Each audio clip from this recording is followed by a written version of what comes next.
Hello, and welcome to Eclectic Spacewalk Conversations. I'm your host, Nicholas McKay. Today, we're joined by Jeremy Johnson. Jeremy is a scholar, writer, and editor of Revelore Press, and founder of Nura Learning. He is the host of the Mutations podcast and is the author of Seeing Through the World, Gebser and Integral Consciousness. Welcome to Conversations, Jeremy. Thank you, Nicholas. It's good to be here. Cool. Well, first off, let's just get to know you a little bit. Where did you originally grow up? So I grew up on Long Island in New York, and I went to school in Manhattan at Fordham University, did sociology, and then went ahead and went to Vermont and went to Goddard College and did a consciousness studies degree. So Northeast area. And then now you're in Florida, though, and you just went back and did a little family visit. So how was it kind of being back after so long as well? Oh my gosh. Different weather. Very much different weather. Actually, it was like a 20-degree difference just in terms of how cool it is. But yeah, New York is sort of weirdly, everything is the same and then everything's a little different. Like the subway stops have changed. There's some new architecture. They got rid of Penn Station. So I felt like I was going into like another timeline of New York. So it was interesting, but a little uncanny. Yeah. Right. Yeah, I spent a summer in 2008 doing an internship for NBC for the Olympics in New York, and like lived in Manhattan, and it was definitely an interesting experience. I got the full on New York vibe, but I was much more in the LA, kind of more of that. Cool. Well, so let's just kind of get more into like your early influences. So briefly, I guess, like, what did you want to be when you grew up? Was writing a very particular thing that you were always pulled to? I mean, writing and illustration, actually. Funny enough, I did a lot of graphic illustration and drawing, and then stories that go along with that. But I was ready to publish. I was doing like elementary school publishing, so I always loved books. I love the power of books, the cultural power that they have. So yes, I was always kind of drawn in that direction. And really, I would say that my taste in, topics, I mean, it's moved from dinosaurs and space and planets to, I don't know, ecology, consciousness studies, et cetera, but it's still somewhat eclectic. So sure. I would say I probably haven't changed that much since I was a little guy. Yeah. Well, so what was kind of that shaping of your kind of curiosity? Was it like your parents, or like, was it like library trips, field trips, like your education? Like, what was kind of those initial sparks to kind of get that curiosity going? Yeah, there's no real one moment. I mean, it might have been the formative imprint of Star Trek: The Next Generation, kind of growing up in a household where that was watched every week. Sure. And having that sort of wonder at the cosmos and being intellectually curious about evolution and the history of the planet and sort of deep time in the way a child is, Oh, sure. But yeah, I mean, that was just I just took to that very readily at a young age. And so I think it's definitely fed into what I'm doing now. So nice. So take us a little bit through your academic background. So high school, then you go to Fordham, you said. So what was the kind of reasoning to stay home, or to what you wanted to study, and then kind of take us, I guess, from there to now, Sure. So yeah, at Fordham University, I was doing sociology. And I think part of this is also my own background and interested in like meditation and martial arts practice. So I did a lot of that. And of course, with martial arts practice, there's mindfulness and then there's the countercultural figures like Alan Watts and Jiddu Krishnamurti. And so they were sort of always on the periphery. And while I was in undergrad, of course, that wasn't really the topic of, what you learn in undergrad, not at all. Particularly at Fordham University. But who was in the school, like quite literally, his books filled one of the bookshelves in the Manhattan campus, was Teilhard de Chardin. And Teilhard was this Jesuit theologian. He wrote about the noosphere, and we can get into that later. But basically he had this sort of cosmic view of evolution and the evolution of consciousness. And so I took to that very readily. I started reading Ken Wilber, who is one of the sort of contemporaries on that. And that all was very, very interesting for me. And at the same time, my sociology professor was feeding me like Deleuze and Manuel Castells and theory of networks. And so, cool. It was a very intellectually stimulating time. But I think the consciousness element was really the thing that took off in undergrad and really intellectually drew me to this theory of like the noosphere and evolution of consciousness and how all that happens and where we're at right now with technology and the climate crisis, et cetera. So that was there early on as well. And Gene Gebser too, who I took out his book from the library and ended up reading that back then as well. Although I didn't get quite even half of what he was talking about at the time. It still set the seed, I think, for what happened later. So yeah, I mean, the Teilhardian view of the evolution of life and the cosmos towards greater complexity and more consciousness drew me to Goddard College, which basically had self-directed program where basically you would develop your own curriculum. And I ended up doing that at undergrad anyway, where I was doing private studies on Teilhard and the internet, the noosphere, the internet, and McLuhan. And so I wanted to just continue that. And really, Goddard was the only place that was offering a master's program that was transdisciplinary and also self-directed. So that's where I went. Cool. Very cool. Well, yeah, that seems very unique in itself, just as the baseline. Yeah, I mean, it's that there is some level of guidance and mentorship. You have advisors and everything, right? It's not a total free for all, but they help you develop your own curriculum, your own reading, your own. There's a whole like other design. Basically, it's very writing and reading intensive, and it's much more like the dissertation portion of a PhD program from the get-go. So it is you need to be very self-directed and really know what you're going for. At least some type of idea, framework, and then how you get there. I mean, they'll advise and help out. Yes, okay. Very interesting. Exactly.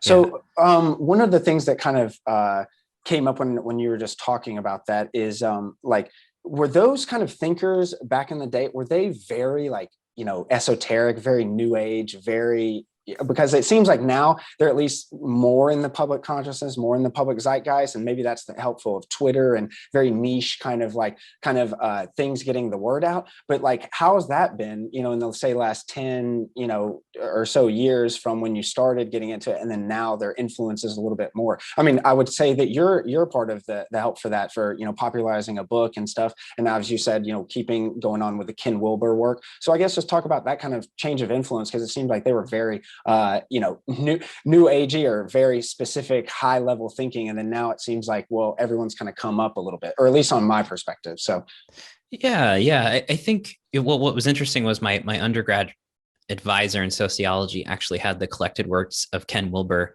on her bookshelf. She received it as a gift, but she had never read it. But there was still kind of an interesting overlap there, just in terms of it seemed to be there, but under the surface. What's interesting though is Ken Wilber was really having his cultural moment back when I was an undergrad, like 2006, 2007, Gotcha. Where he would be having the Wachowskis, different celebrities hanging out in this program they called Integral Naked and Integral Institute.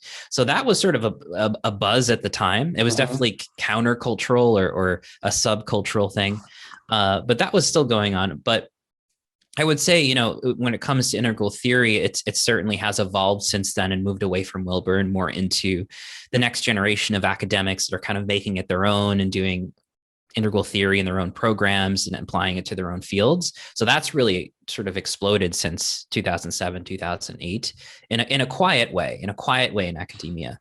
But I would also say maybe transdisciplinarity is much more readily understandable these days. I mean, there's many different programs now, even from when I was doing my graduate program in 2011, 2012, transdisciplinarity is much more, people understand what it is and maybe are hungry for it in that sense. Right. Like they're intellectually, we kind of are recognizing the siloing of knowledge is not really a good thing, right?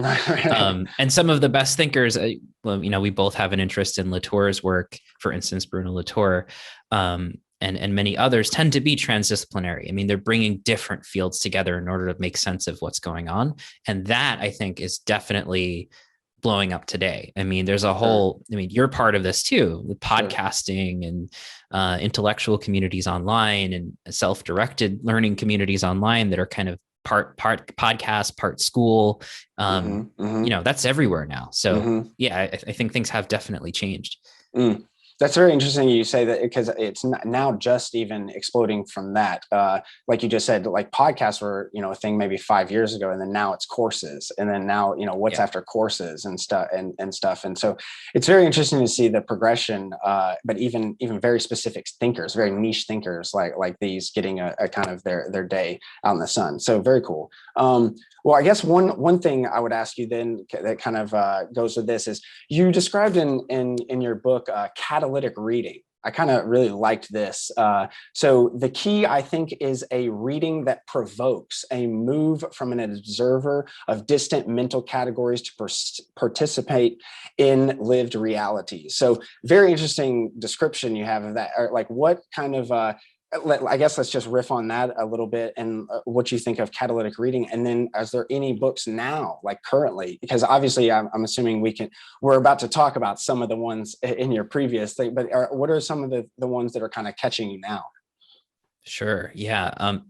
Well, I have to admit, I'm still on a Bruno Latour kick right now. Okay. I'm reading Critical Zones. I actually bought the physical book. It's a big coffee table book, Oh, which is wow. both Okay. fortunate and unfortunate. But it's a collection of different essays with Latour and other scholars. But I would say that, and it's sort of, I mean, it's hard to really introduce it exactly in a few short sure. words, but Right. I would say Latour is one of these thinkers that really gets you looking at taking a different sideways glance on everything, including terrestrial politics and the climate crisis and Gaia hypothesis. And he's really drawing all those things together in a very generalist kind of way, just in terms of his approach. So, it's interesting. I recommend Latour to people over Wilbur these days, because I think Latour's really hitting the acupuncture points in terms of really understanding what's happening politically, socially,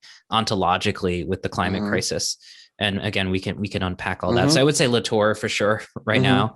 I'm always enjoying Tim Morton's books when they're coming out. I think he's got a new one out on hyper subjects or hypo subjects. Oh, wow. Okay. Sure. So that should be interesting. So yeah, and you know what? To some degree, and I mentioned this in my book too, Jeff Vandermeer's fiction has been really great at just sort of engaging. And I work with my patrons with different fiction books, and we kind of engage with fictional texts to sort of get an impression of a particular philosophy. Like, you get into it, like Tim Morton's philosophy. Well, I won't necessarily introduce Tim Morton first. I'll introduce Jeff Vandermeer's fiction first. So you really get it under your skin first. And then you kind of go, okay, what's happening to me? Why is this book so weird? Or what is weird about the book? And then you can unpack it with the philosophy. But that's interesting you say that too, real quickly, because like in John Gebser stuff, you always talk about art. And it's like, it's almost like you need that art kind of mechanism or like inception leverage point or something, then to get them kind of interested and intrigued and stuff like that. It's very interesting that you mentioned Jeff Vandermeer, because I to give you a small anecdotal story, I was actually flying home and I'm pretty sure that was the book that I sat down and flying back from home from Tennessee to California. And I read the entire book straight through. And then I get in the cab going back home in LA and saw that there was a movie poster for Annihilation when it came out, in the movie. And I was floored and couldn't really believe it, because during that plane ride, that was one of those like catalytic reading moments of like, well, what do you mean it just is there? You know what I mean? It's the shimmer, and like, it just keeps changing us. And like, we have nothing, we can't even understand it. We go in and all these other different ways, and so, no spoiler alerts and stuff, but it was a really great visual representation of also the kind of in the mind that Jeff Vandermeer did. So I do applaud that which you said. And then also Timothy Morton books. I haven't read his book Humankind. That's on the bookshelf. I have too many books that I need to read, but yeah, it definitely his like dark ecology and his definitions of hyperobjects and stuff, very, very interesting. But to go back to your Bruno Latour, I mean, his out of this world thinking really, when I wrote that essay about terrestrial politics, it really was very interesting to then completely come at it from like I don't want to say a philosophical angle, but it really was like, before we can even contextualize and even think in the real world about what this is, then let's think about how we went wrong or astray. And then he kind of comes up with the attractor points and stuff. And he has these, interesting ways of literary mechanisms to get you there and diagrams and stuff. And that was, like you said, a completely kind of light bulb change moment. And then the same thing with Graham Harman's book, Object-Oriented Ontology. That completely, changed my perspective on everything, not just like in terms of the kind of new age philosophical thing that everything is conscious and everything like that, but in the sense of like everything has like an innate thing inside of itself, and an interesting definition, and like going off of Hegel and all these other things. And so for me, those two books specifically, definitely, other than maybe some personal books like Alan Watts and those kind of coming of age books, they really were examples for catalytic reading for me. So I definitely am with you on that. So great. So let's I guess not get too deep too quickly, because we're right at maybe 10 more minutes of getting to know each other. What is Nura Learning? So I know that you have published your books and done some things, but what is Nura Learning? This is your kind of current project? Yeah, you mentioned, podcasts and then courses, and this was part of the wave of people offering courses. I did some work with, back in the day, with Evolver and Reality Sandwich, helping learning management systems and managing the webinars. And so I was familiar enough with it to try to build something on my own and begin offering courses. So it's really a medium for me to offer my courses, and then a few folks in my network to do the same thing. Like we've had a read through of Tolkien and the Lord of the Rings, from like imaginal studies and Jungian studies, which was a really interesting course by Becca Tarnas. I'm offering a kind of read through of the Ever-Present Origin, which I do every February or so, and I go through until June.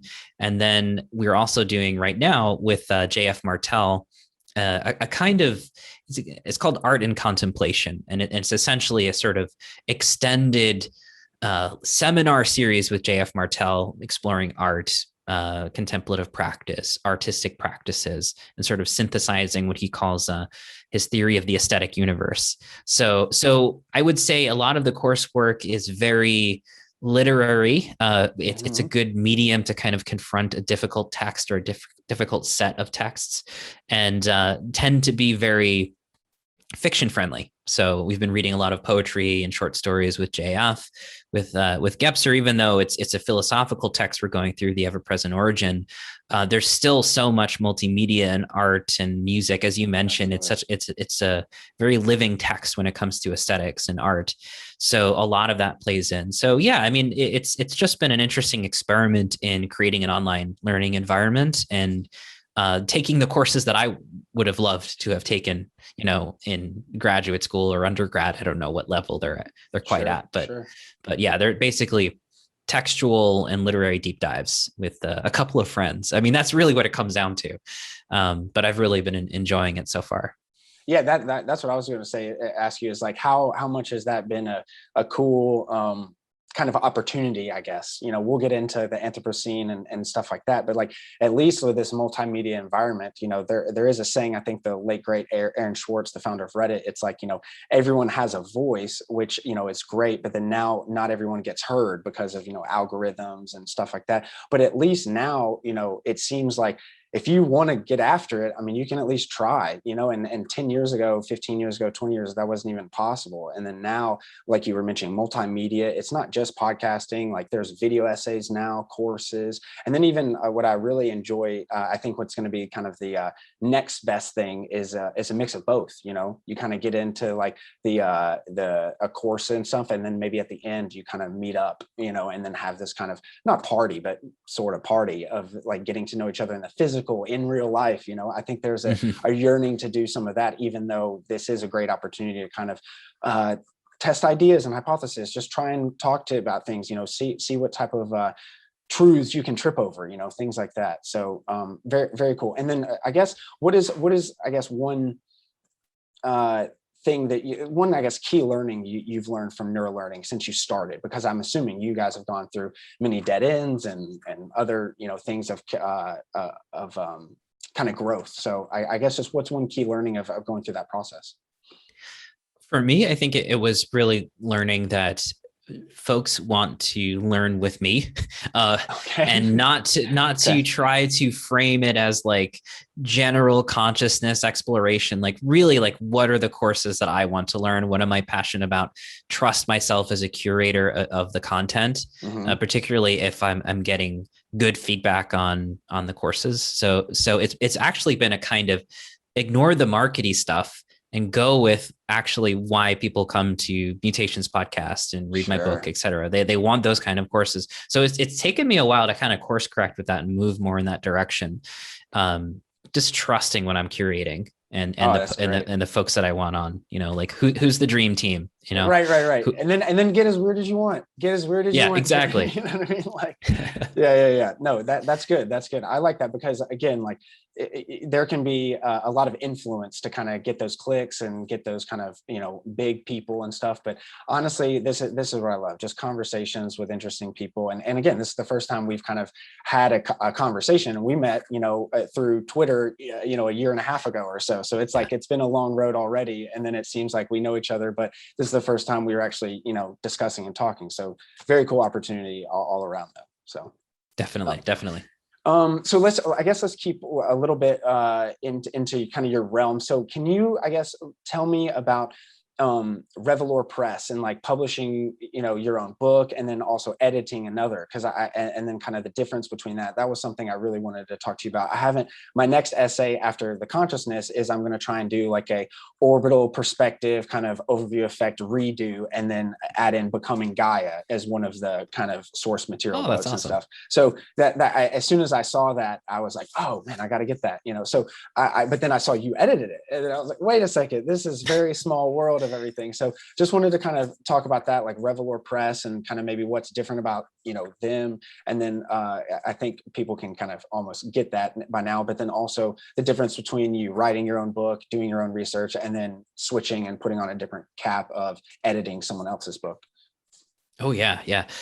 So Revelore Press was started with my friend Jen Zard. She's my colleague and friend out in Pacific Northwest. And we basically, same kind of idea. And maybe she was better at this at the outright too, just in terms of who do you want? And the metaphor is always, who do you want at the dinner table with you? Like what authors do you want to be having conversations in the hypertext of the publishing world?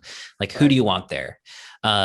I like the dinner table because that's better than Mount Rushmore. I hate when people say the Mount Rushmore thing, and it's like, no. The dinner table is good. Yeah, I like that. Okay. Right. Who do you want having conversations? And even if the books are the conversation, like who do you want at that? Sure. In that dialogue. So yeah, we basically started it as just an experiment to see what would happen. I had some book ideas. I had some friends who were writing books. I was coming out of the Evolve a Reality Sandwich days, so I was very kind of mingling in the consciousness culture. Knowing a lot of writers, and same thing with Jen. So yeah, and that's sort of how it started. And basically the idea was to evolve basically my own imprint, focusing on integral studies, and sort of mature that and grow its own kind of brand. So it's called Integral Imprint now. We just launched it very recently. The book you got with Sean Kelly, Becoming Gaia, is the first. It's like the pilot of Integral Imprint, which is imprint of Revelore Press. So this is where I'm kind of guiding it, but yeah. And then we're also coming out with an anthology called Mutations, Art, Consciousness, in the Anthropocene, which we have a great list of essays for the first journal, and that should be coming out sometime this summer. Don't have a hard date quite yet, but that's coming out soon. And yeah, again, basically for me was, there are all of these very interesting different communities in the consciousness culture, again, in the intellectual podcasting world. I'm talking with folks like Jason Snyder, who's focusing more on bioregionalism and homesteading, which I think is a very interesting Latourian, earthbound orientation. There's the integral theory community. There's my own work with Gene Gebser and other Gebserians, as it were, who are doing that kind of that vein of study.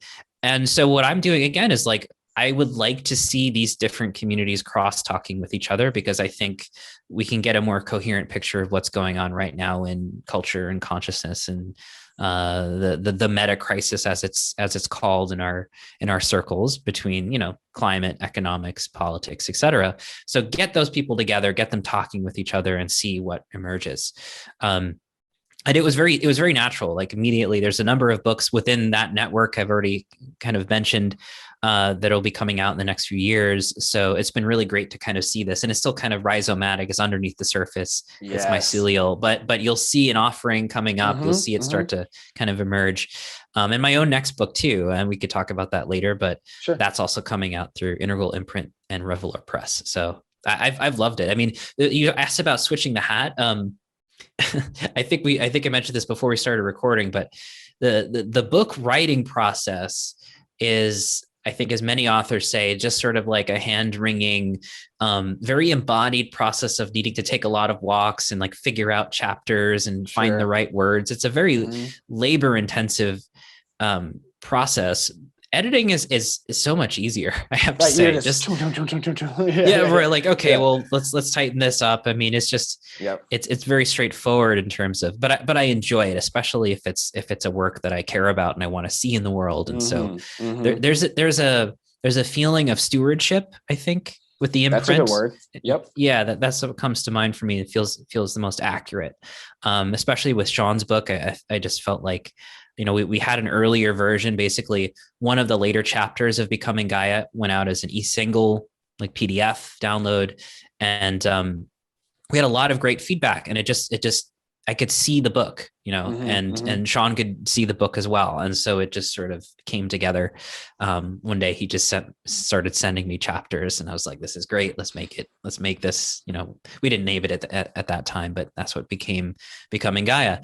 So I'm very happy to hear that's going to be in the mix. Yeah. I mean, it just seems for me as well, like writing stuff and then editing, it's just like the cutting or killing the sacred cow, you know, is kind of always the crux point of, it's like, how much of this, but then I think a good editing team with a writer and an editor, you can really do some stuff. And I had a great, I found someone on Upwork that edited my ebook. She was like I think she headed up a journal about like American history in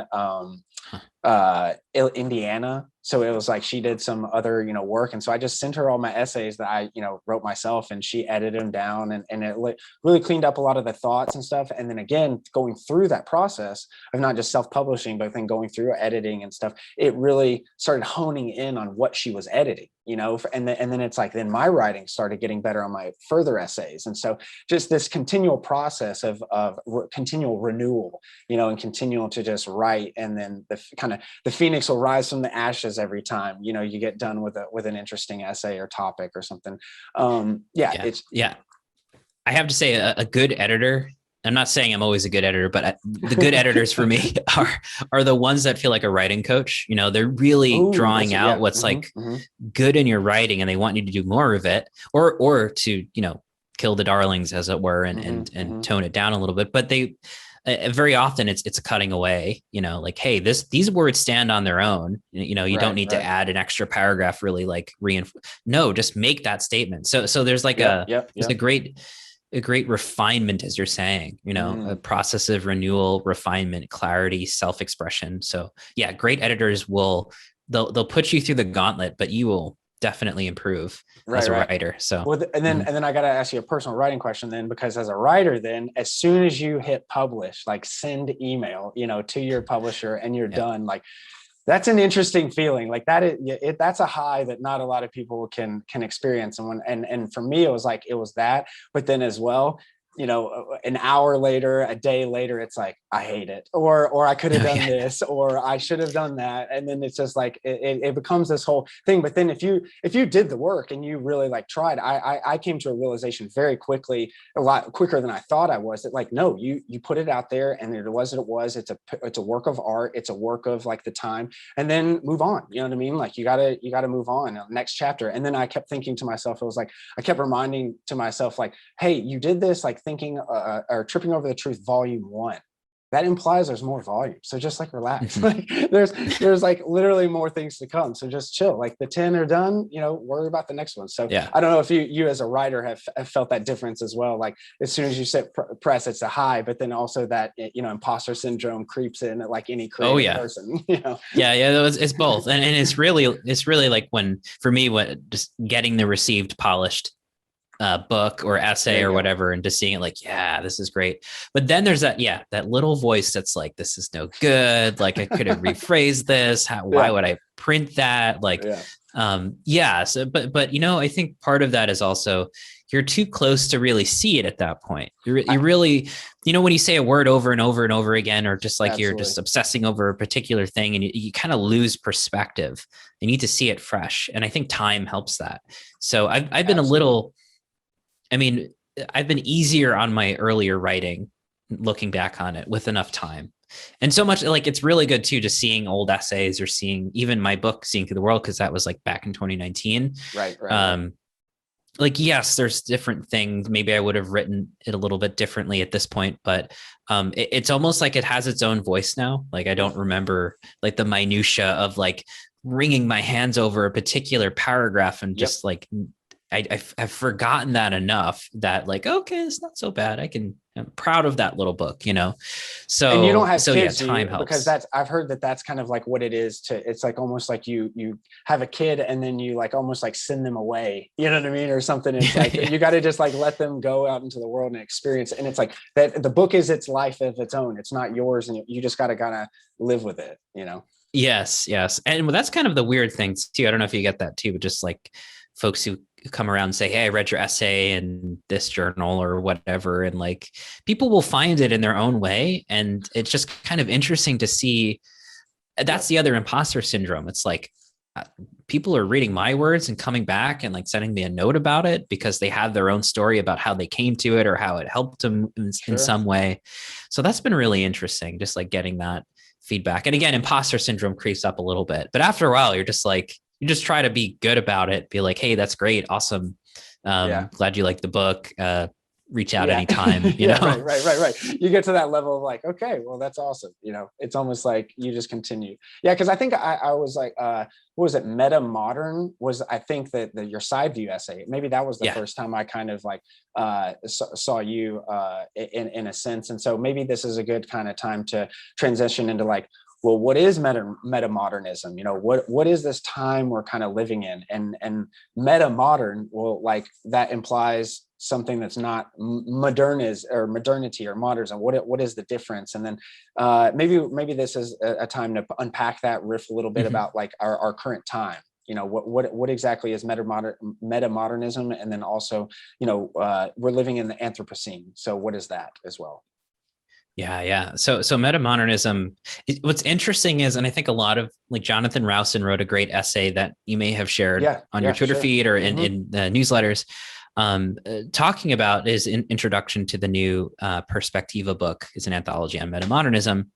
And it's difficult to sum it up depending on who you ask, but essentially the too long didn't read. It's an attempt to articulate the structure of feeling of our times after 9/11, in the 21st century, in a time where many systems are breaking down, politics are in turmoil, and we don't quite know how we're going to really transit or what we're transitioning into.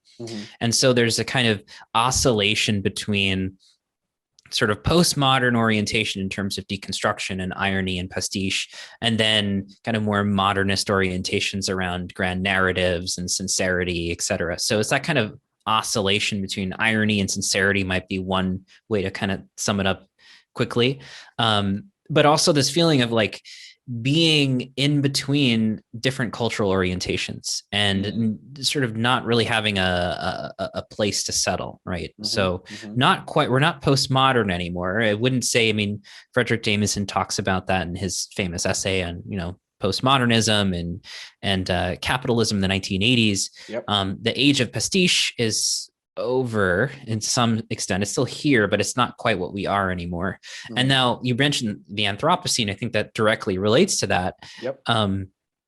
Now, on the technical term is an age in which human activity has a impact on the planet, like a geological record. I think the geologist Paul Crutzen coined that. That's the technical meaning. And, basically they can look at, future scientists could observe that, okay, there was a species burning a lot of fossil fuels at this point. You could see that the temperature change and the CO2 levels all explode. Mass extinctions, right? Because mass extinctions. That's the big one, like in the fossil layers. There's going to be like tons of massive die-off already.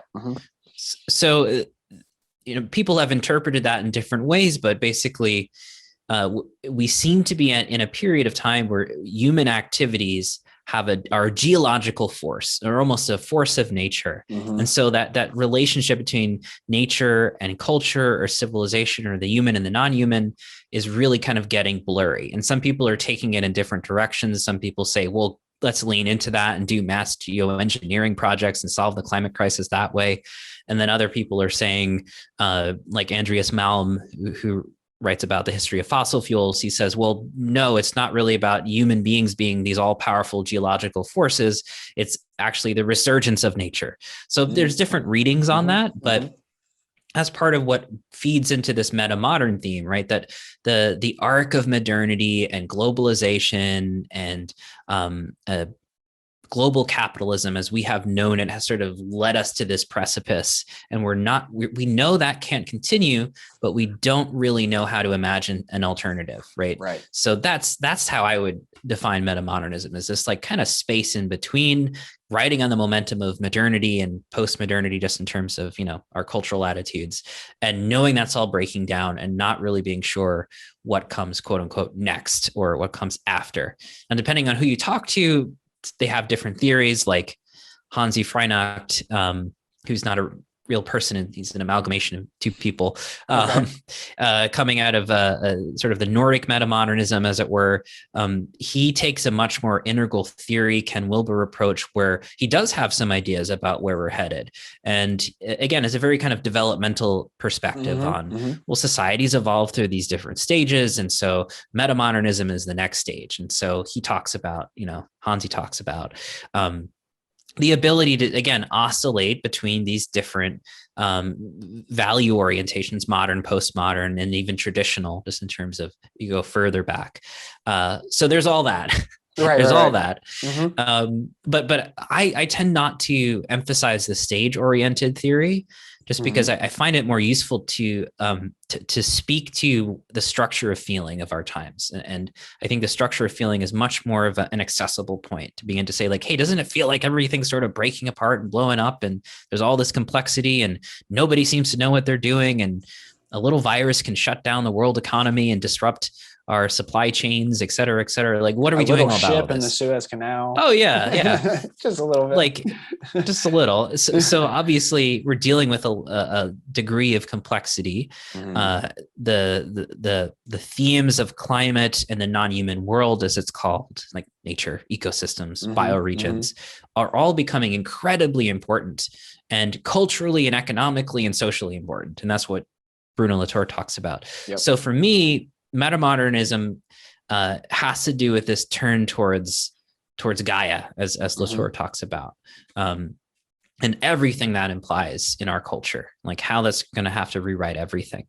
I'll pause for a moment, but that's an attempt to kind of weave together metamodernism and the Anthropocene. Perfect. Because I think one of the phrases, where was it? Oh yeah. We both fail and succeed to rise to planetization, I think is what you used in one of the words. And it's like, yeah, you can see that we have all this great technology to do all this crazy stuff. I mean, we just made a vaccine for that deadly disease with under a year. Like what? Like crazy stuff, like there's people that can see now, and hear now, and like those were, things that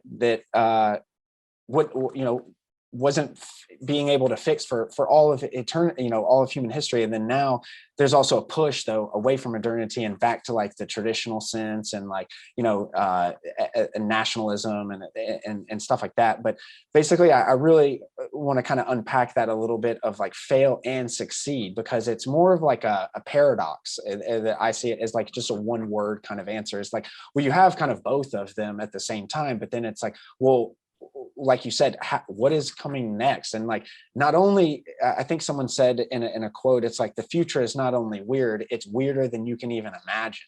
You know what I mean? And it's like, so it's some of that. It's like, yeah, on one side, it's completely away from us. We can never kind of touch it. And then on the other side of it is like, we have some agency in this to like move some things around. And it's like, we're not, I mean, look at us, you know what I mean? Like, look at us around, like we're controlling the Earth's climate and stuff like that. We're going to be in the fossil record, et cetera. So like, there's definitely two sides of that coin. And I guess maybe coming out and maybe using some definitions like dark ecology or hyper objects, and maybe a little bit of a transition, because it's like, you know, the COVID thing, climate change, those obviously are arguably, excuse me, could be hyper objects and really like things that just change everything. It's a completely different orientation of how we not just live through the life, but I think what you were talking about earlier, integrally, like how we even think about our consciousness of that. So maybe we can just riff on that kind of little paradox a little bit more.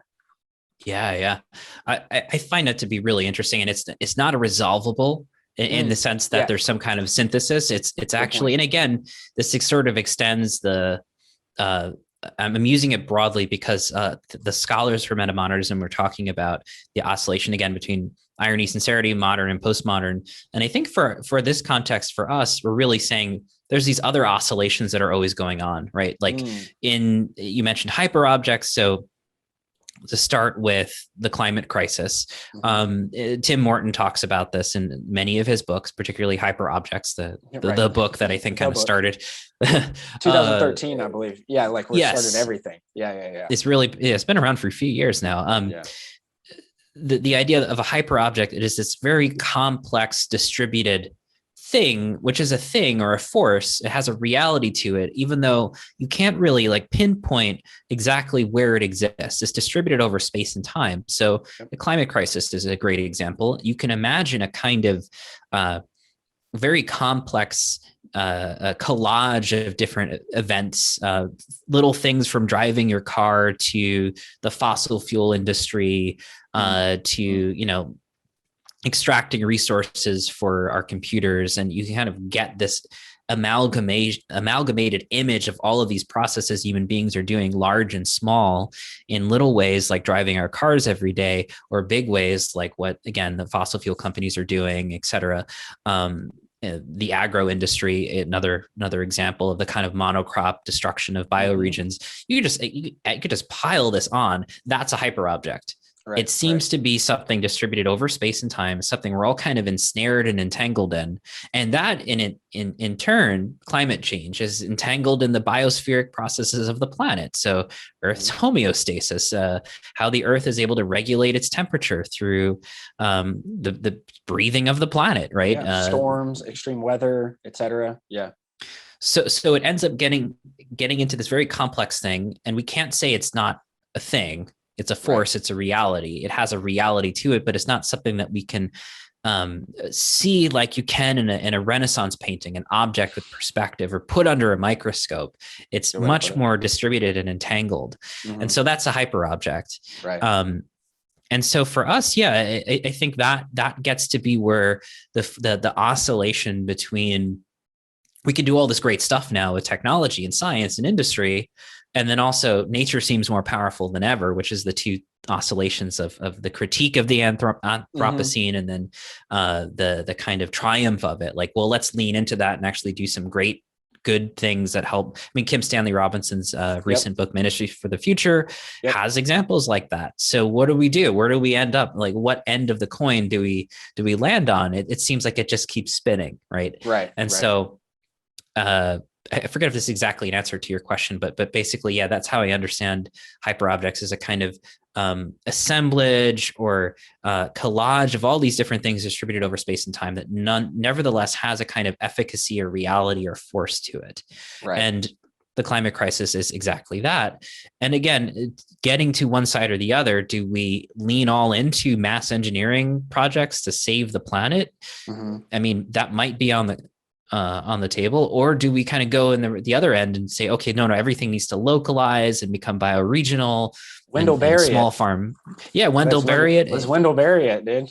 Yeah. I tend to lean on that end of the oscillation, but I'm not I'm not discounting that there may need to be certain events that we all need to come together and Sure. do at some kind of massive level. Sure. So yeah, I tend to hold both in terms of the future. But no, that's great, because like that oscillation is a good word from it, because it's not inert by any means, and it's not constantly moving in one. It's constantly moving between and just going through. I like that in the sense that I was just thinking, and maybe we can riff on this a little bit and see what your thoughts are on this, but I was just thinking of the specificness of when Buckminster Fuller said, like, operating manual for Spaceship Earth. That's one of my favorite books. I read it kind of like once a year, just as like, because it's so easy. It's like 100 pages, and he really got me thinking on all this. Like his catalytic thinking was on a whole nother level. And so for Buckminster Fuller, though, it's he basically saw that there was like different paths, going towards things. And he kind of set a fate of us, if we go through the clock in the future, is that like right now, the Russians are like, he involved the Earth as like a spaceship. So the Russians were ahead of the, flight controls. The United States were like driving, China is doing other things. So it's like everyone has their own capabilities within the system, but then no one's like talking. And so he had a operating manual for Spaceship Earth. It was about how we can kind of all get on the same page. And so I wrote an essay called Updated Operating Manual for Spaceship Earth, because I really thought that in a lot of those things, it was like, well, it's not going to, my main thesis was it's not going to be in one book. You know what I mean? It's not going to be like this top-down thing where it's like, here's an operating manual, like an operating manual for a spaceship, like for our cars and stuff like that. And what I kind of posited was it'll be like the thousands upon thousands of different indigenous communities and different narratives and different cultures from all around the world kind of bubbling up into like what all of it was. And then I don't want to say too much into like, I guess that's maybe the new sphere if we really get into kind of it, but it's like, it's literally the bubbling up of all of those kind of cultures, consciousnesses. And then that's what the updated operating manual for Spaceship Earth would really be, more so, rather than like some top-down approach. So I don't know if we want to kind of riff on some of that, like bottom down. Obviously there's something to be said about, mass engineering, the fusion energy, you know what I mean? Like we could maybe use some fusion energy, and like doing CERN and atom smashing and all this other stuff. Like, yes, there's something to be said. And then even at the highest of cultural levels, getting together for, new, all those kind of things. But let's, I guess, just unpack that a little bit. Yeah, that's great. I love the image of the next manual being something that's kind of a meshwork of different communities. It's like a neural network database. Yeah. You know what I mean? Like, yeah, something like that. Yeah. I mean, intuitively that sounds right to me. And again, because I do lean more towards the bioregional Wendell-Berry, localization. I think that does tend to be the direction I had. And I think that's also the direction that Bruno Latour talks about in terms of, this trajectory of the modern kind of going towards globalization and more extraction. And then finally out of this world is really that line, or that trajectory is exhausted. It's not going anywhere that we want to live, or we can live, right? As he talks about, it's not a habitable world. So I think the turn is always towards the terrestrial, as Latour talks about, or as Gebser talks about, to concretize, right? Is moving towards concretization away from more abstraction. So I'm for all of that. And I think, honestly, that's really the only way we can become planetary. You mentioned planetization earlier, and that was a Teilhard word. He coined it as this process of, we could get into the interesting kind of weird wooey stuff with the noosphere and everything, but I mean, essentially he was sort of mapping out this process in which human societies find each other around the globe. And yes, colonization happens and capitalism happens, but he was more interested in that interconnectivity of the whole planet, of human societies around the whole planet, to create this sort of thinking layer of the earth, is how he described it. And I don't think the way to get there towards this planetization of Earth, of Gaia, is through anything top down. It seems like, and we've been trying that top down. Yeah, we've tried it. Like, it's like we've tried it this way, that way, upways. It's like we've tried that way. Yeah. Right. And we're even trying it with digital networks, which is unfortunate, because I think the structure of technology has much more of a radical potential just in terms of how we orient and our that's society. I think why I'm going to grad school for STS like this fall, is literally because of that, because it's like I grew up with technology and seeing all of this stuff, and it's like, well, wait a second, like it's not exactly ethics, but it's like it's design, Right. it's the cultures, it's everything about this. But it's like what really gets me is that like no one is talking about this, no one is talking, and it's like this should be like specific, we deal with technology every single day and it runs our lives, but we have no education on like really how to deal with it. And that's like something that personally I'm trying to like look into more of. Yeah, that's great to hear it. And you and I are both fans of Douglas Rushkoff's work, who's of been trying to voice that as Team Human. So I think, what Rushkoff has been really like railing about on the internet about, what we ought to be doing and how the economics of digital culture is being co-opted by, the digital culture is being co-opted by a capitalist economic system. So, so yeah. And the point is to come back to planetization it doesn't seem that the top-down modernist approach, the trajectory that Bruno Latour talks about is out of this world, is really effective. So let's try something different. And I think that's really the only way it's going to end up working, is that we can relate to each other in a global context when we have roots in the ground, sometimes quite literally. Right? If we are working if we are working in a bioregion, understanding our part or our role to play in the planetary dynamics of the Gaian homeostasis, that we are in a much better position to reach out in the global context and share those notes and recognize how we're part of the whole. So I think, it is this sort of terrestrial earthbound orientation, which actually helps us become planetary. Or when I talk about this, I haven't written about it in any books yet, but the distinction between globalization and planetization is just a sort of a helpful umbrella term. When we're talking about planetization, we're talking more about along the lines of what you're discussing with systems and design and technology, and really thinking about how all this impacts everything. And then also going more local, going more bioregional, and then reaching back out to the planetary from there as a healthier starting place. And I think that's the core theme. If I were to cohere many different thinkers, those are the ones that I'm most interested in listening to. Well, would you call yourself as Jason Snyder and I think Ashley from Rizoma School call a Doomer Optimist? Are you a Doomer Optimist? Do you label yourself that, or any other labels that you like to put on yourself in dealing with that?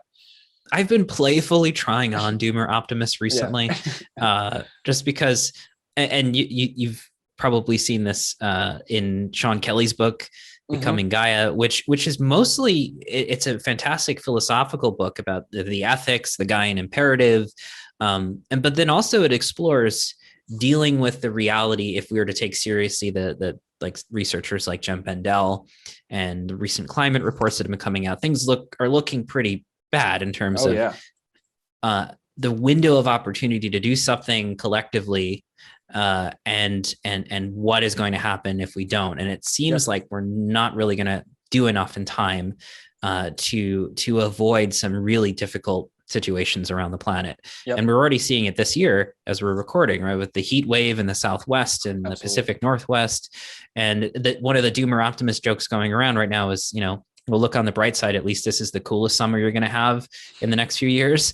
So there is always a way to good look at it, but then there's some really messed up stuff that if we could get, and again, like one of the biggest things that like going back to Aaron Schwartz, one of the things that got him motivated in things is like, he said when he started looking into things, and this is kind of my own story as being a journalist, is you start looking into these things and then it's like, well, not only could they change, they should change. Like so much of the world needs to change. And it's not like me trying to sit on a high horse or a pedestal saying this. It's like, no. Like this is like the culmination of all those, updated operating manual for spaceship Earth. Everything is bubbling up saying that this is not heading in the right direction. And if we don't listen, we're going to be, one of those ecological or evolutionary, dead ends or footprints, and then something, in 1,000 million years is going to be really interesting from, how we became, interesting from shrews, or something, like when the dinosaurs went out. But yeah, it's very interesting to see how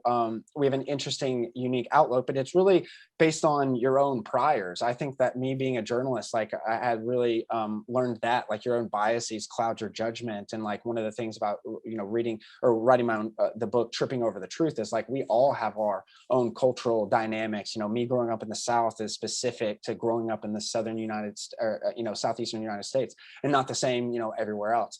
So I guess I wanted to transition into an interesting, again, character, because everyone brings their own kind of thing to the table, and talk about the late Michael Brooks. And like, I had no kind of interaction with him other than online and to be quite honest, it must have been very brief, because I must have, retweeted something or something along that nature. And then lo and behold, I remember getting a follow back from Michael Brooks. And then like, I kind of didn't think anything, back from it, because I was like, oh, well, that guy's like actually like a legit thinker. Like, he's like, goes toe to toe with some of these, grifters and stuff like that. And then, seeing him follow me back, and then that was it. And then he, passed away. And then I go and look on Twitter, and it's like, follows you, still. And it's like, oh shit, like, damn, that's a missed opportunity. That's like an unfortunate thing. That's sad. That's, whatever. So I don't know exactly your relationship with him, but I know that you have these new book clubs, and I just finished Ken Samuel Robinson's Ministry for the Future. So I'd love to come on and, talk with you guys on that book club, or at least listen in, because that was a very interesting book. But yeah, I guess just talk about your relation, or if any relationship you had, and then kind of his influence moving forward, because again, I don't know if a lot of people would know who even Michael Brooks is. They're, kind of listening to this possibly. So yeah. I mean, if you just Google Michael Brooks on or put him into YouTube, you'll see immediately who, that's a good point. I mean, yeah, he was a media figure. He was a journalist. He had a show called The Michael Brooks Show. It was a political podcast, and then he was also on The Majority Report, which is where he got started. That's right. That's where, which is a kind of a bigger podcast. Yep.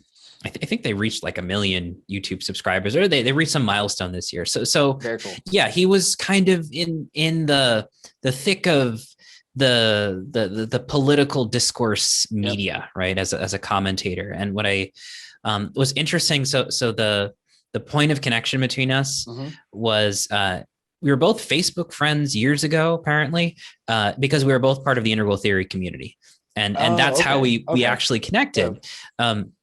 So behind the scenes, Michael Brooks was actually very interested in integral theory, and it was sort of Wilbur and some countercultural thinkers were sort of formative for him growing up. So I think I was always on his radar.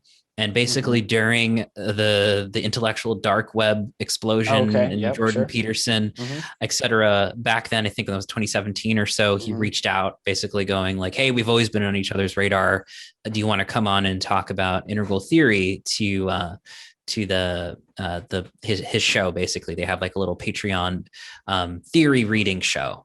And so I was like, sure, and we ended up syncing up about, he was very interested in William Irwin Thompson as well, and James Hillman. So we had a lot of mutual interests. We both had criticisms of Ken Wilber politically, but we're still interested in again, I think Michael was very interested in transdisciplinarity and really kind of whatever works, whatever helps you understand what's going on in culture, use those tools. And he was intellectually very curious. He was very well read. So, and just by as a practice, I think, when he passed on the left, a lot of leftists kind of came forward like, yeah, I knew Michael Brooks. He was connecting me and networking me with this person or this person. So he was really, just as a human being, kind of rhizomatic. He was connecting people. He was kind of holding it all together. And I think he had a sense of really kind of using or leveraging integral theory for an approach towards post-capitalism and kind of giving an edge to the current discourse on the left when it comes to, what are our futures? Sure. So we would have nice conversations just talking about politics, Bruno Latour, just sort of the kind of the Gaian political regime, which is sort of looming in all of our futures, and how does the left orient to that? You wrote a book called Seeing Through the World. Jean Gebser and Integral Consciousness, or Jean Gebser, as you said. So first off, I guess before we get into the real bit of it, like what impact did this have on you personally? You know what I mean? Like what did this whole, process have on you? Or specifically Jean Gebser, I guess, because it seems like he's had a very big, and very long influence on you. Yeah, no, certainly. So I mentioned, not to say that in a bad way, by the way. No. It's good. That's good. He has. I mean, so maybe more so than Wilbur. I think Gebser has been the most influential. Again, I really found Gebser through Ken Wilber's work as one of these foundational thinkers in integral theory, and at the same time, I was reading Teilhard in undergrad. I was also reading Jean Gebser's Ever-Present Origin for the first time. And really on the first page, you immediately notice that Gebser's doing something different. His writing style is different. He's very difficult to read, but he's working on you. And he seems to be communicating something about integral consciousness, or what becoming integral is or means, that has to do more with aesthetics, phenomenology, time, the felt sense of being in time. So immediately there was just different work to be done to understand what Gebser is offering. And it was just kind of, that was the lead for me, just sort of following that and sticking with it and really letting the book work on me over, I don't know, since 2008 or 2009 or so. Oh, wow. And then I ended up getting involved in the Gebser Society in graduate school and doing some presentations, and I ended up getting involved with running it and eventually like creating the conferences myself and working with the other Gebserians. So I got just very involved there. And I think part of it is I've just found Gebser's work to be, I wouldn't exactly say unfinished, but it speaks so much to our time in that he was not a developmental thinker. He wasn't attempting to create a grand theory of everything. And so much of his work really converges with thinkers like Bruno Latour. I would even say Deleuze and Guattari, and even the folks on the left, like Mark Fisher or Bifo Berardi, just talking about temporics in our culture, and the sort of exhaustion of a forward marching oriented future, just in terms of progress and modernity, that kind of cultural exhaustion of that attitude of the future means more progress, means more technology, means something better and greater, et cetera.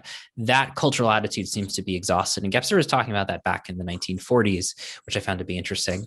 Wow. And then also talking about, there's a lot of overlap with his thinking on, okay, what does it mean to, in a similar way, as Bergson talks about, to think with time. So a lot of his thinking is really foundationally about that. How do we think with time and allow time to shape and form our thinking and our perception? And then also, how do we overcome this civilizational crisis that we're in? And so all the things that he ended up talking about back in the 40s, cultural atomization, fragmentation of different people not being able to speak with one another, the sort of oscillation, as he says, between anxiety and delight around technological progress. All of that is really, it's the present, So in many ways, Gebser writing this in 1949, 1950, 1951 seems to be speaking about our own time. And I found that to be interesting because Wilbur, as interesting as he is as this grand synthetic thinker and meta-picture thinker, some of what he talks about is a little dated. The theory itself, in terms of, if you like meta theories, is very helpful, is interesting. But the substance, the philosophical substance of Gebser as a writer seems to speak more directly to our own felt sense of what's happening right now. So that's kind of the through line to introduce him a little bit. He was also just like a few, No, go ahead. He was also what? I was just going to say a few biographical notes. He was, I think he was born in modern day Poland, but it was Germany at the time, or got it. Just a different geography, I suppose, of the different states in pre-war Europe. But the gist of it was he began as a kind of poet scholar, really a scholar of Rilke. And he was really interested in all of the different developments in the arts in earlier than the mid-century, really kind of the turn of the 20th century, between the Surrealists and Dada, and again, the sort of the creative developments in German poetry, particularly through Rilke, and how they were using grammar and language differently. And then being a kind of generalist thinker, he ended up moving into, well, there's a new cultural attitude happening, and it's happening in the arts and in the sciences. And so that really became his life's work, is really articulating what this cultural shift was. And for him, he used the language of a consciousness shift or a consciousness structure to really talk about that. But part of that was also kind of discovering like an archaeology of consciousness, these other layers, these other orientations that have, we talked about a little bit, we just touched on the term, pre-modern or traditional cultures.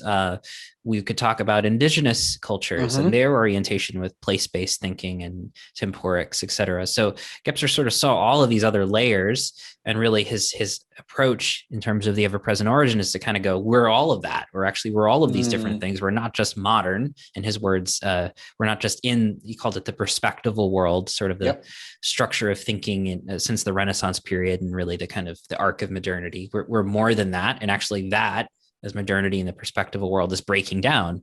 And so there's a whole new orientation, relationship with time, space, the subject, the hyper individualism of modernity is seems to be waning, and we're becoming something else. So that's like Gebser in a quick nutshell. But he opens it up to so much discourse presently on the non-human turn, the ecological turn.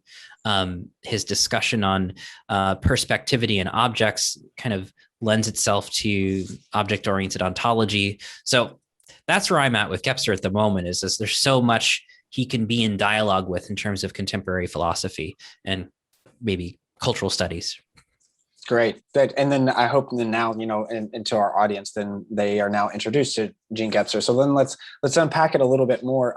I think one of the things that I think I need to prime people for, because in my previous essay, I had an essay called Consilience, as the unity of all knowledge. And I think that would kind of be a good moniker, if you will, of the top-down approach. I mean, in theory, yes, we should all kind of be going to that, but in practicality, how that actually works, in the real world and everything. But I think one of the key things in reading this is that you teased out very nicely, at least for me, and it struck me because I'd been into Consilience, I'd been kind of one of that, is that it's not really kind of about like the meta theories. And I don't want to say it's about like the relations, but it kind of like, let's just kind of unpack about like what it's not before we kind of go into like what it is, because I like, for me, I think when people kind of think of this, like the structures of consciousness, et cetera, you're going to kind of come away with like, okay, well, this is like a bunch of theories. And then now this is this meta theory that, and then through reading it, it seems like that is not what, he's saying, you're saying and stuff. And I just kind of want to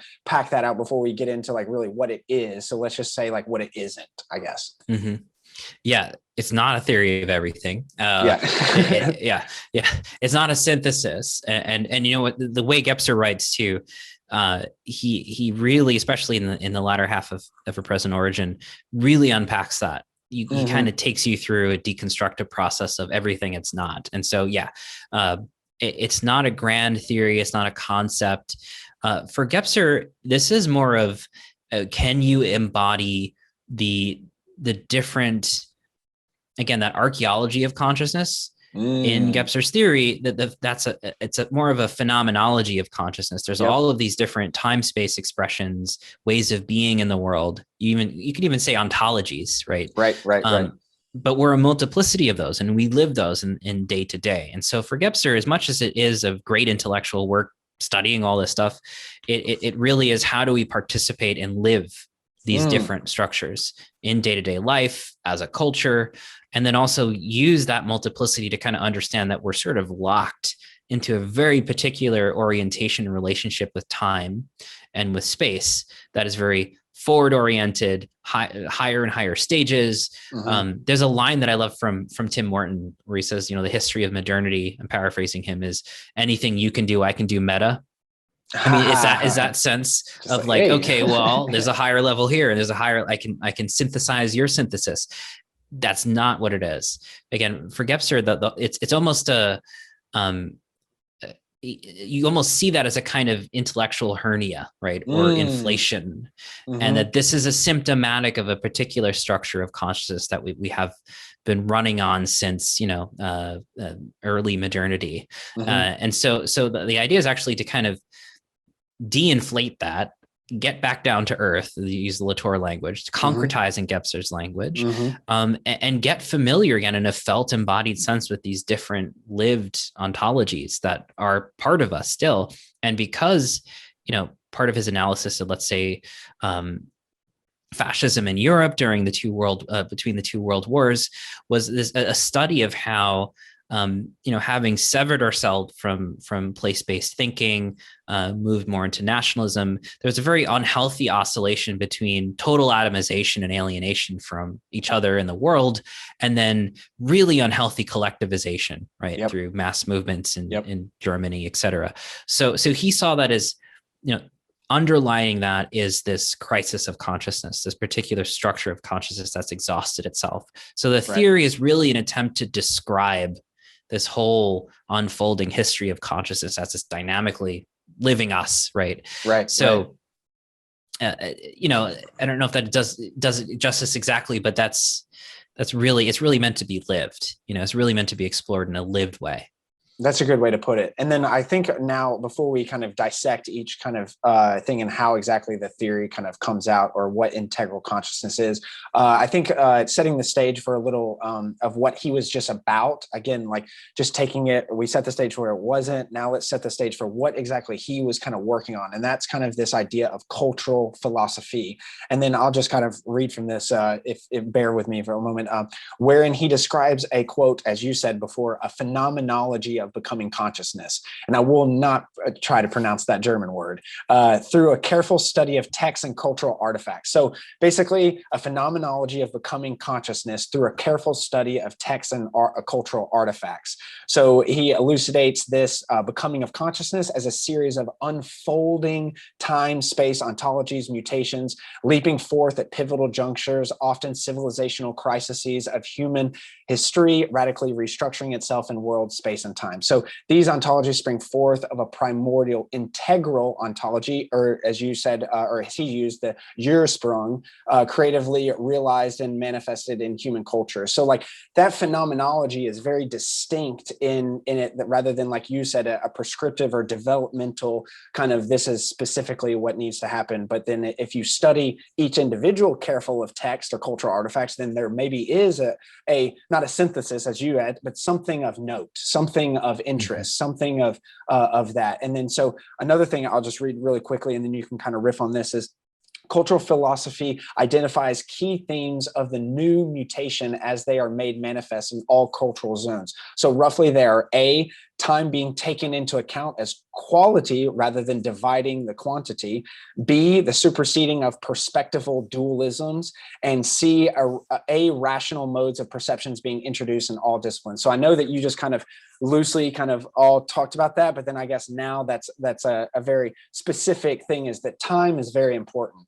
The perspectival dualisms are not really working, and then even our perception of all these has gone from not just irrational or rational, and is now irrational. And I think one of the things that you said in there is his use of the word a in front of all of these kind of aperspectival and stuff like that. And so maybe pack out some of that cultural philosophy, and then getting into like what exactly we go from perspectival to then aperspectival, and why is that a so important? Yeah. Wow. I mean, you summed it up really well. So I know, well, I copy and pasted so you summed it up very well, and then I could relay. Yeah. So, but I appreciate that you really kind of brought it together in a great question packaging, framing. Good. I mean, okay, so Gebser uses perspectival, and I think that this is for the convenience sake of us as quote unquote moderns. We get what perspective is in art theory, right? Developing perspective of subject and object, and there's the vanishing point you learn in art class. So he kind of uses that development, not just of the artist doing that, but really that is our our cultural orientation, our phenomenology that's how we experience the world very often. That's how we're taught to experience the world. That's how science operates, just in terms of being able to measure things. That's our context. So he uses that as a kind of hinge point to go, well, okay, before the Renaissance, people were still doing art and making buildings and creating civilizations, or not, and doing their own thing. So how do we understand that? And that's sort of the blanket term of unperspectival, where the subject-object distinctions, spatialization of the world, just in terms of measurement, wasn't the end all be all, right? It wasn't the hinge point of knowledge making or episteme.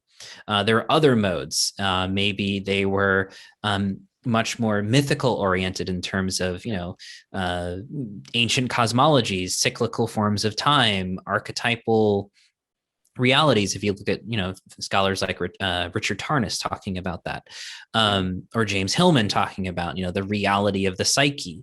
So there's a different relationship with the world, where there's a different emphasis of our senses. Some of them might be more imaginal or imagination oriented, or enchanted. And that's more of, again, a contemporary world. And that's sort of the unperspectival. So there's really an extraction from that. And you can even see it in the myths, like Gebser talks about Athena being birthed from the head of Zeus, right? There's a kind of event that occurs here and in heaven, et cetera, and the whole cosmology, this sort of breaking forth from this envelopment in participation with sort of enchanted, archetypal, imaginal sense. There's a withdrawal of that into the human being. So, that becomes psychology later on. The gods become pathologies and psychological types or whatever. And the world becomes spatialized. The world becomes only what you can measure. What you can measure is real, right? And so us being moderns, that's really what we take for granted. Time becomes much more progress oriented and directed. I mean, think of subject object, like your attention. First of all, you're using your eyes really to kind of imagine all of this, and is very directive oriented. So the movement, even the word rect, to make something right, to set something aright in German. There's this setting things aright, moving in space, directing our attention and our will towards a particular object, and us as the subject. So that kind of Cartesianism gets set up. And many other thinkers talk about this, like Charles Taylor talks about this as the buffering of the self, as this kind of subject-object distinction, moving away from, magic and animism and all of the kind of ancient cultural orientations of the pre-modern, moving into the perspectival world. And then really that the perspectival world is everything we've been talking about in terms of the context of the climate crisis and modernity and globalization and extractive capitalism and colonialism.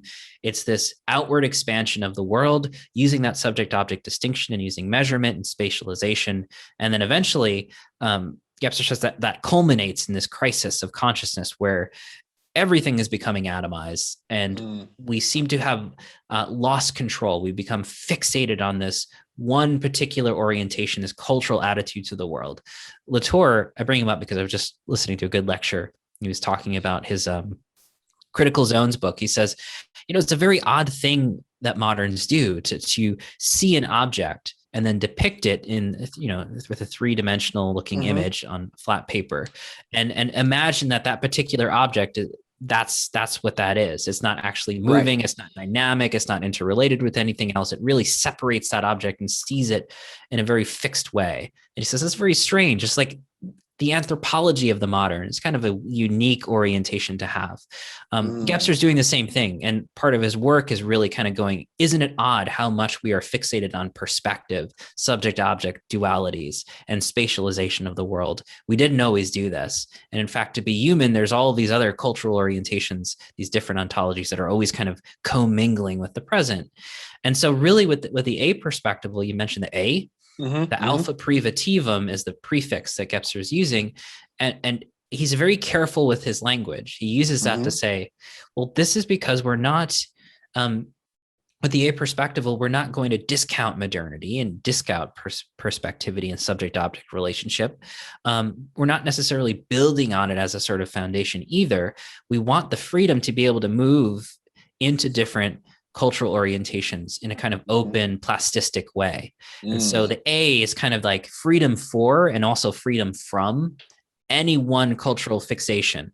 So we have all of the living ontologies at our disposal is the wrong word, but the wholeness of being human is much more available. And part of becoming a perspectival or learning that about ourselves for Gebser is a lot of what contemporary thinkers are talking about today, from like Bayo Akamalafe's work to Tyson Yunkaporta talking about indigenous complexity and place-based thinking. There's different, again, we were talking about earlier, different modes of being in the world and learning how to be place-based. And there's different thinking that is much more cyclical and relational and temporally different. There's different time, time dilations, I suppose we could say. Dilations right? is a good word. Yeah, I like that. Yeah, in our relationality with the world. And so the aperspectival is really kind of playing with all of that in a very multimodal kind of way. McLuhan has this example, and I'm not the only one to do this. William Aaron Thompson talked about Gebser and Marshall McLuhan being talking about something similar, though with McLuhan, it was the evolution of these media ecologies from like print to electronic. McLuhan has this example in the Gutenberg Galaxy as using James Joyce, of course, as McLuhan always did, in Finnegan's Wake, to talk about there's a particular line of like a kaleidoscope of these different colors, and how the protagonist in Finnegan's Wake is sort of moving between print culture and oral culture and electronic culture, and he's just sort of shape shifting all of these different the whole history of the different media ecologies, whatever is needed. And McLuhan saw this image of this shape shifting human being as a kind of the future integral human being, where we're able to kind of morph as needed, right? Really, I think that's if we were to sum up what Gebser was talking about with the aperspectival, it's how do we remediate all of these the archaeology of our consciousness, which is still alive in us, and be able to flexibly and fluidly move between these different cultural ontologies. At maybe not at will, but as needed, right? Because clearly, possibility to have agency for, or our own agency in dynamic and relationship with the rest of the planet, with Gaia, right? Because clearly, being stuck on the train of modernity and progress and capitalism and digital capitalism is not really helping, right? We have to let that go, in the sense of, we are more than that, and actually the ontology of becoming planetary is requiring us to become more than that and discover more than that in ourselves and in our culture, etc. I don't know if that was too much or too little. No. I'm glad you brought up Marshall McLuhan, because that was going to kind of be my next tie-in. I recently did an essay about technopoly, Neil Postman's work. Basically, what you were talking about, kind of the system or the world and the culture is going to influence the technology that is made and stuff. And so I'll put that in the show. But one thing that you said specifically is Gebser's structures of consciousness, like McLuhan's media ecologies and Thompson's myths. So we've just kind of talked about both of those. Helps us to see through culture and render visible those invisible workings that lie underneath the surface of aesthetic and historical forms. And then I think you kind of tied into this, like, what does it mean to be an integral human? Like, what exactly is? Well, you said this, only an integral human being, where the whole is capable of overcoming their own fragmentation and leaping from planetary crisis to planetary consciousness. This is our individual and collective task. So I think you really summed it up in that, like, again, you have to kind of hold both, but it's not an either or and an opposite. It's like you have to, push and pull when necessary, and it's never going to be this either or, and it's never going to be nothing. It's going to be like, and it's not like we're on this ticking time bomb, but in some areas, you can say about the myth of the apocalypse and stuff like that. But like we're on a road, as you say. we're on a road, and at some point in time, some of those kind of tracks will then even start going away. So I guess we could just tease out a little bit from the beginning of like what exactly the different structures are really quickly, Sure. and then get to the integral, and then like what is that different. So we talked about the like archaic or the pre-perspectival. So that's like the archaic, and then like magic. So it seems like, Mhm. cave paintings. I did an essay about, our psychedelic renaissance, because I mean, there's cave paintings that I was looking up in Algeria in 9,000 years ago had, little heads with mushrooms on them. So it was like they've literally put it into the art and stuff. So I guess that archaic and magic, and then any other examples, I guess you can off the top of your head, because we don't have to spend too much time individually, but just kind of giving a flavor of them. Sure. Yeah. I'll do my best to sum it up very quickly. A little bit of a catalytic microdose of the whole history of consciousness, right? Right. But yeah, the caves. I mean, really, Gebser sees these structures as sort of unfolding. And again, he was somewhat of an intellectual mystic, so he calls it origin or originary consciousness. But the archaic is sort of complete identity with human beings and the world. There's no distinction. So I don't know what even that would look like historically speaking. We might Eden or something, like Eden something, in a myth, right? Yeah, But exactly. in biology and evolution, I don't know, maybe just early hominids or something along those lines. But even then, you can make an argument that no, they had some distinction.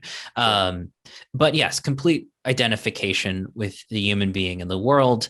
And then we move into the magic, which is he uses the metaphor one dimension or one point. One point is interchangeable with all other points. So everything's a gateway to everything else. Everything's kind of entangled in everything else. There's almost like an over-determinacy in terms of meaning. Animistic, right? There is a kind of a group-oriented consciousness, just in terms of an orientation towards the community, not only of the human beings and let's say a tribe or a community, but a community within the other non-human community, right? So there's a permeability. There's a distinction, but it's like Deleuze is becoming animal or something. There is the shape shifting into the non-human, and the non-human shape shifting into us. And you mentioned the cave paintings as good examples. Primarily, those are paintings of non-human beings, like bison, cave lions, mammoths, etc. With the mythic, and I will mention as well with the magic too, acoustics, auditory. Sound is a good example of this sort of, well, you can't, unless you're actually on a computer splitting sound files, your embodied experience of sound is very enveloping. Let's say you're in a theater, right? It's vibrating across your skin. You can't really parse it out like you can with the visual sense of the eye, or you can actually like focus on one thing and then another thing. Everything's kind of working on you. So there's a very participatory element of the magic. The mythic is still the same, but it's got a polarity now. It's got moving in and moving out. So there's a kind of inward direction in terms of listening to the mysteries or paying attention to the awakening of the psyche. So dreams and myth and archetypes and gods. You would say even like the cave paintings are an example of that. And I'm sure they were. I mean, and so, for sure. Yeah. Going into the dark and making animal sounds and maybe playing music. So there's this like I heard recently orientation. they did this stuff about like with how the fire specifically, when they would go back, and it was like how the fire moved and how it was on the rock formations, that it would kind of shift the perspective. So it was almost like you were watching those non-humans like move. So it was like a movie kind of deal, like moving your, like a pre-movie. So it's very interesting, like, what they were used for and whatever, it doesn't really matter. But those were the unperspectable. It was like archaic, magic, and mythic. We're kind of moving through this this zone towards more perspective, I guess. And then I guess now you get to the perspectival is where you take all of that and then it moves into kind of the mind and perspective. And one little anecdote is when I was in Amsterdam, I went to the Reich Museum and went and saw Van Gogh's self-portrait and Rembrandt, and stuff, Night Watch. But what one of the craziest paintings that I saw, and you mentioned this earlier with the art history stuff, is there was a bunch of merchants. There's like 4 merchants, and then basically the picture is them looking at you, like the observer. So you're looking at the painting, and then they said that this was like one of the most early uses of perspective, like that literally they were taking the person who was going to look at this painting into consideration and then drawing for them, which was before like completely against that. People would draw nature and like monarchs and crap, you know, and it wouldn't be like that. But then now it was like these people were like, oh, hello, you know what I mean? Like you came in the door kind of deal. And it's like, oh, who are you? You know, and they're all looking at you. And that is, I think, I don't know how much that is, but when I was reading through this, it was like, oh, like that perspective will change from all that stuff. Now it's to me, like in my mental. So I guess let's parse that out just a little bit before we move to integral. Yeah. That's a great example. And there's many, very interesting like Dutch painter examples from that period I think it was Dutch. I think it may have been a Dutch, for sure.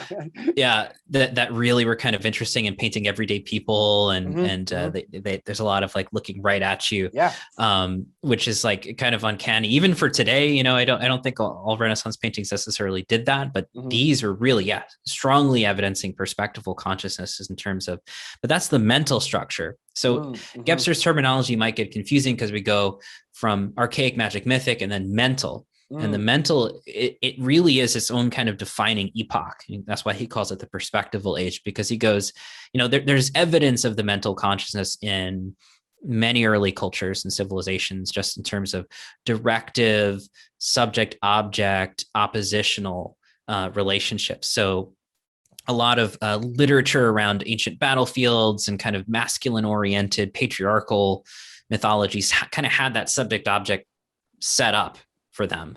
And there's also evidence of like perspective painting in ancient Rome, particularly in Pompeii. There's a lot of interesting landscape paintings. So it's really interesting how that was kind of coming online back then as well. But in even like Julian Jaynes, I know he's kind of seen as a weird countercultural figure and has a weird theory about the bicameral mind and how 2 halves of the brain weren't speaking with one another. I don't know about all that, but I do like how he popularized, and it's very interesting how the use of I in language really kind of comes online much later. I forget exactly when he says it does, but the medieval bards were beginning to use that.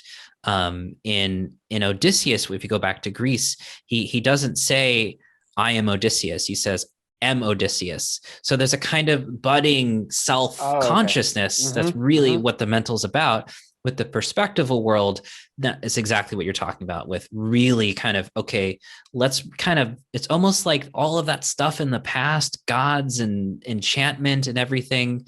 Maybe there's some other world, but we're really oriented towards the spatial and the secular and waking consciousness, not dreaming, not myth, not magic, but waking consciousness. So there's a kind of existentialism that gets set up with that too. And that's really what the perspectival age is about, is like when that really takes hold is the centerpiece for at least European cultures. And now, you know, with our economics and our technology, with globalization. So that's the mental. And we already talked about the crisis of the mental is that subject-object relationship gets a little too emphasized. We are kind of severing ourselves from that magical participation, that mythical image making that James Hillman does such a good job articulating and talking about in terms of, you know, there's this wonderful image he has in revisioning psychology, talking about, well, we don't put shrines around cities anymore. And so where do the gods go? They're roaming the streets. They're kind of haunting us. They show up as pathologies, you know, they show up as mental ailments. They show up as a kind of spiritual sickness. Without that kind of myth making, you know, where do these energies go? You know, so that's sort of the question. That's the crisis really of the mental structure in the perspectival age, where we've disconnected ourselves from these earlier structures. But those things are still a part of us. So they show up in unhealthy ways. And with the integral structure, so much of the mental is about spatialization, the development of the ego and individuality and separate self-sense. Again, that Cartesianism eventually in the perspectival age. With the integral, a lot of this, it almost looks like Gebser uses the language of transparency or a diaphany, right? It's not that the ego or perspective taking or the secular world somehow gets undone or we reverse and go back to a better period or something like that. The ego becomes transparent to these other structures, these other modes of being. Spatialization is still here, but it's much more constructive and contextual, kind of like what we see with Latour's work on and how, science, he's critiqued as the post-truth philosopher, right? Okay. Yes, but really, yes. it's the idea that, well, actually knowledge is sort of a cooperation with the non-human world and the bacteria that are in our laboratories, et cetera. So it's a kind of opening back up into the non-human and getting out of this sort of myopic perspectival anthropocentric gaze that we've really been way too fixated on for centuries now. And really that's the integral turn. But the main theme, as I mentioned earlier, is temporics for Gebser. It's time is this wonderful theme for Gebser and for Bergson as well, in really kind of beginning to open back up to, we were talking about hyperobjects, different multidimensional processes that can't be perspectively pinned down in a category, but it's not in the taxonomy, it's in the relationality between different organisms. And we're learning about that in contemporary science anyway, with like Lynn Margulis, et cetera. So there's this opening back up to relationality, lifting, as it were, these as I mentioned in that point B, the subject-object relationship gets kind of diaphanous and transparent again. Really that's where time comes in, because it's like you can't really understand things without understanding them as context, as process, as interrelationship. And that requires movement and aliveness. And that's not something that really kind of fits into easily or readily into a taxonomy, or easily or readily into again, a perspectival measurement. Yeah, right? Categorization or a characterization and a putting into a box of sorts. Yeah, the aliveness of the world it comes back in the integral structure. And I would say one other thing when it comes to the climate crisis, temporics is so important for us because, we are enveloped in time. Past, present, and future are now collapsing into the singularity of the moment, just in terms of like what Andreas Malm talks about in his books. Like, we are getting sucked back into time because we're burning fossil fuels that are millions of years old. Our immediate ancestors who worked in these factories and the oil barons that the drug, created these companies, they're as much in the present as ever in the kind of weirding of the climate that we're experiencing. The momentum of the past few hundred years in our ancestors is present. And then what we're doing now is entangled in our future generations. Absolutely. So there's this extended sense of self as a temporal being in interrelationship with other beings. And I would say that kind of sums up very quickly, very readily, that sums up the aperspectival and the integral. It has to do with time, the relaxing of that subject-object distinction, and the importance of transparency, really being open to the whole history of our consciousness, right? Becoming, Latour talks about it as becoming non-modern, right? Or we are non-modern in that sense, that we're these other things too. And that's the weirdness of this, or perhaps the promise of the crisis that we're in right now, that we are more than just modern, right? And that openness to what that actually means and how that's integral to our survival, I think, is what we're still trying to figure out at this time. But yeah. Right. That's great. That's fantastic. I love the summarization. I think that really contextualizes a lot of things for people in the relationships between things.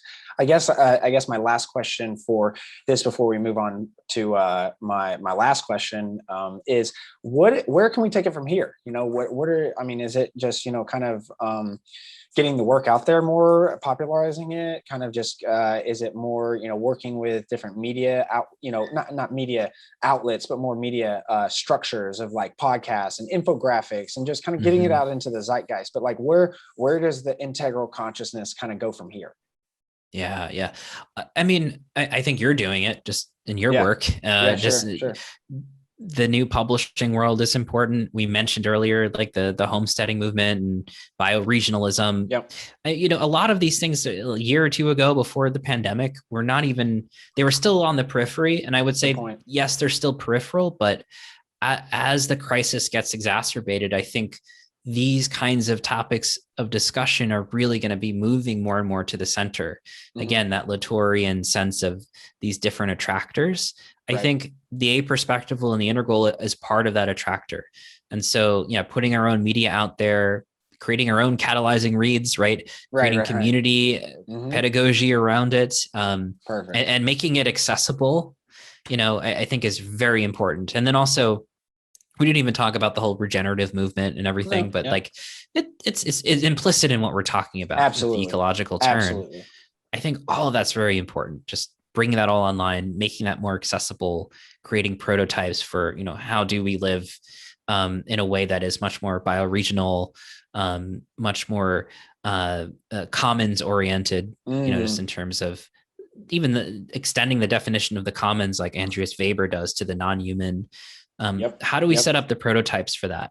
Because we need them right now as things are, again, as a doomer optimist, right? Playing with that hat for a moment, things are going to get pretty bad and already are getting really bad. And so not being nihilistic and not giving up, but kind of like, okay, this is our time to really make this stuff available, approachable, accessible, and then also finding others who are ready to throw down and try it out. Right. So then I guess then maybe that kind of, you almost answered the last question as well, is that, the overview effect is when astronauts see the Earth from space. And so it's like a changing of their kind of psychological attitude, and it kind of like just completely upends it's one of those catalyzing moments, it's they see the Earth and they change it. So like, I always ask people like, well, what, not only like, imagine you're one of those astronauts and like, maybe it's not as like I ask people that like the world's looking up at you and you have a message, but it's like, is there any things that are coming in your mind with that? Or is there any, like, you were just kind of riffing on it a little bit. It seems like the time is now, that's kind of like your message. So I don't know if you want to have any, it's more of like a parting words kind of deal, and just kind of anything you want to say about that. It could be Gebser, it could be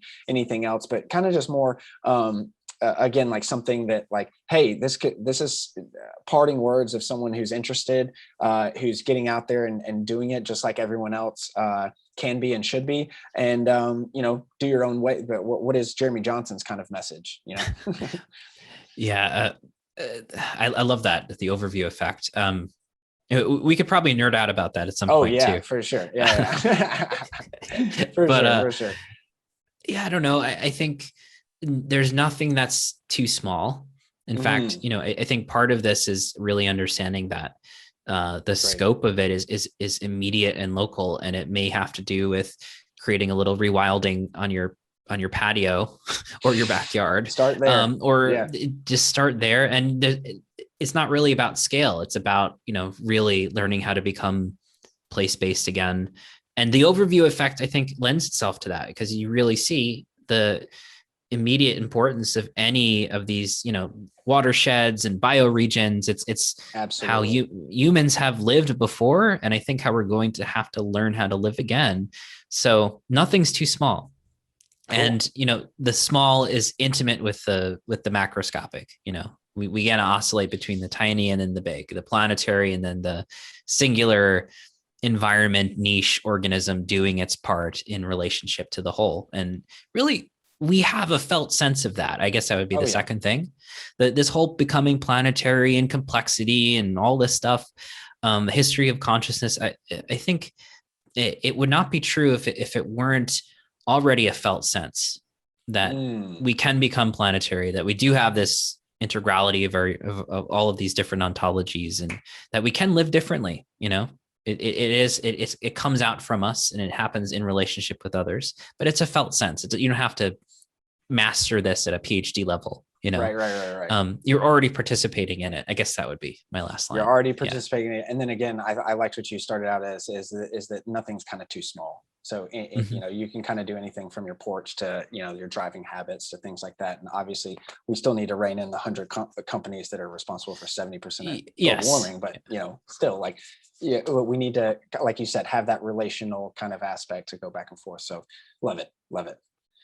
Well, cool. Well, thanks for coming on Conversations, Jeremy. I really appreciate it. So until next time, everybody, ad Astra.